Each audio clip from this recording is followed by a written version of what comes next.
Echoes of the Past, based on the Pollock Twins. In the small, secluded village of Hexham, nestled amidst the rolling hills of Northumberland, whispers of the supernatural were as commonplace as the chill wind that swept through the narrow streets. Amongst the tales of spectral apparitions and cursed artifacts, none stirred as much unease as the legend of the Pollock Twins. It was a story passed down through generations, spoken in hushed tones around flickering hearthfires.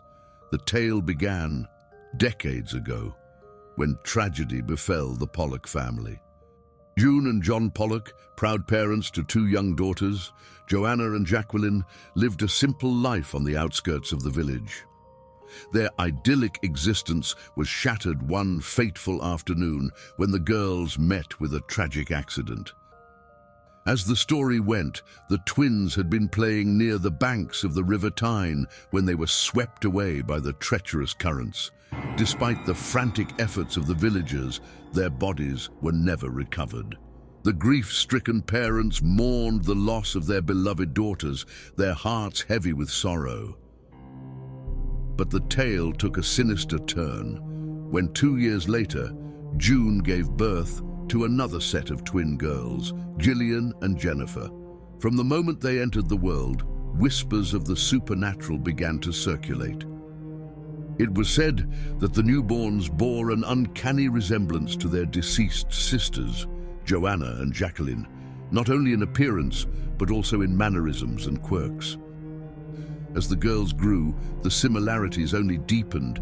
Gillian had the same mischievous glint in her eye that Joanna once possessed, while Jennifer's laughter echoed Jacqueline's musical tones.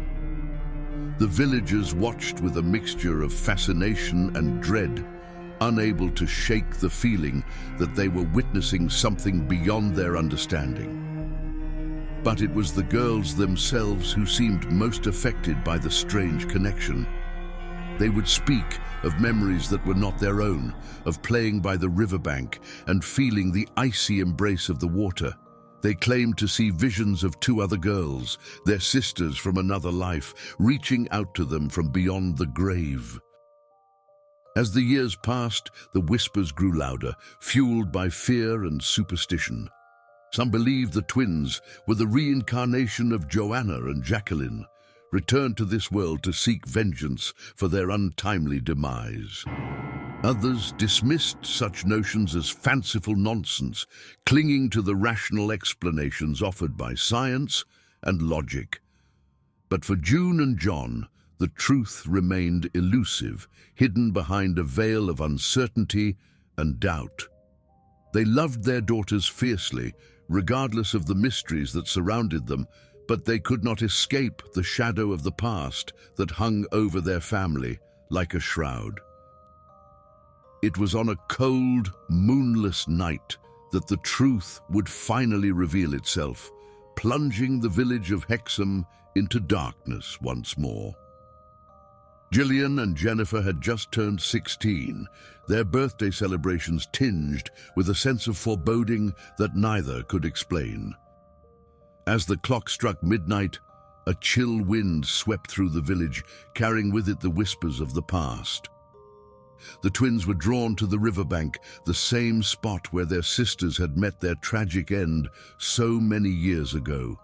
There, in the pale light of the moon, they found themselves confronted by a spectre from beyond the grave. It was Joanna and Jacqueline, their ethereal forms shimmering in the darkness like ghosts of a forgotten time. They reached out to their younger sisters, their voices a haunting echo of the past. "Gillian, Jennifer," they whispered, their words carried on the wind. "We have come for you. It is time to join us." The twins stood frozen in terror, their hearts pounding in their chests. They could feel the icy fingers of death reaching out to claim them, pulling them towards the murky depths of the river below. But just as all hope seemed lost, a figure emerged from the shadows, a beacon of light in the darkness. It was June, their mother, her eyes blazing with determination as she stood between her daughters and the specters that sought to claim them. "You will not take them," she declared, her voice ringing out with a strength born of love and defiance. "They are mine to protect, now and forever." With a cry of rage, the spectres faded into the night, their ethereal forms dissipating like smoke on the wind. The twins collapsed to the ground, shaken but unharmed, their mother's embrace offering solace in the wake of the terror that had engulfed them. From that day forth, the legend of the Pollock Twins would be spoken of in hushed tones, a cautionary tale of the dangers that lurked in the darkness. But for Gillian and Jennifer, the experience would serve as a reminder of the bonds that bound them together, transcending even death itself. As they looked out over the riverbank, they knew that their sisters would always be with them, watching over them from beyond the grave. And though the shadows of the past would never truly fade, they would face the future together, united in their shared love and defiance against the unknown. Tragedy of Hinterkaifeck, based on the Hinterkaifeck Murders. In the heart of rural Bavaria, nestled amidst fields of golden wheat and dark forests, lay the secluded farmstead of Hinterkaifeck. Surrounded by a shroud of mystery and whispered tales, the farm had long been a subject of fascination and dread among the nearby villagers. But none could have foreseen the horror that would befall the unsuspecting inhabitants of Hinterkaifeck one cold winter's night. It was in the year 1922 when the events unfolded, shrouded in secrecy and shadows. The Gruber family, consisting of Andreas, his wife Cecilia, their daughter Victoria, and her two young children, Joseph and Cecilia, lived a quiet existence on the isolated farm.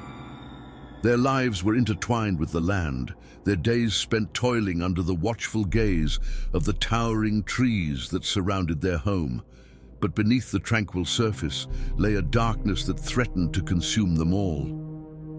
Strange occurrences had plagued the farm in the months leading up to the fateful night, whispers of disembodied voices and spectral apparitions haunting the family's dreams.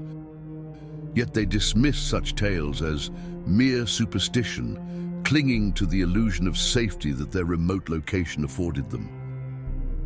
As the winter chill settled over the land, a sense of unease descended upon Hinterkaifeck. The nights grew longer, the shadows deeper, and the whispers more insistent. But still, the Grubers remained steadfast in their resolve, unaware of the malevolent forces that lurked in the darkness, biding their time until the moment was ripe for their awakening. It was on a cold March evening that the first sign of trouble emerged.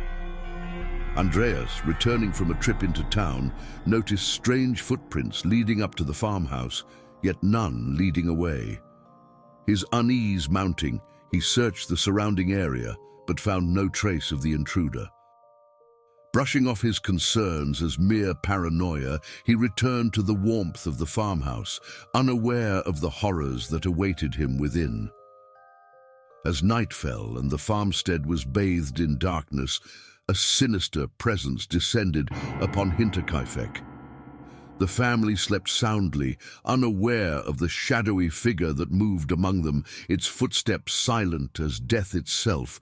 With a sense of dread that hung heavy in the air, it began its grisly work. The first to fall was Andreas, his life snuffed out in an instant as he slept soundly in his bed. Cecilia, roused from her slumber by the sound of his struggles, met a similar fate as she rushed to her husband's aid. Their cries for help echoed through the farmhouse, but there was no one there to answer them. Next were the children, Joseph and Cecilia, their young lives extinguished before they even had a chance to awaken. Their tiny bodies lay still in their beds, their innocent faces twisted in silent agony as the darkness claimed them as its own. Last to fall was Victoria, the sole survivor of the massacre. Awakened by the sound of her family's screams, she stumbled through the darkness in search of safety, only to come face to face with the horror that lurked within her home. With a cry of terror, she met her end at the hands of the unknown assailant, her blood mingling with that of her loved ones as it stained the floorboards crimson. As dawn broke over the horizon, the farmstead of Hinterkaifeck lay shrouded in silence, its inhabitants slaughtered in their beds without mercy or remorse. The villagers, alerted by the absence of the Grubers from Sunday Mass, ventured forth to investigate, their hearts heavy with dread at the scene that awaited them. What they found would haunt their nightmares for years to come.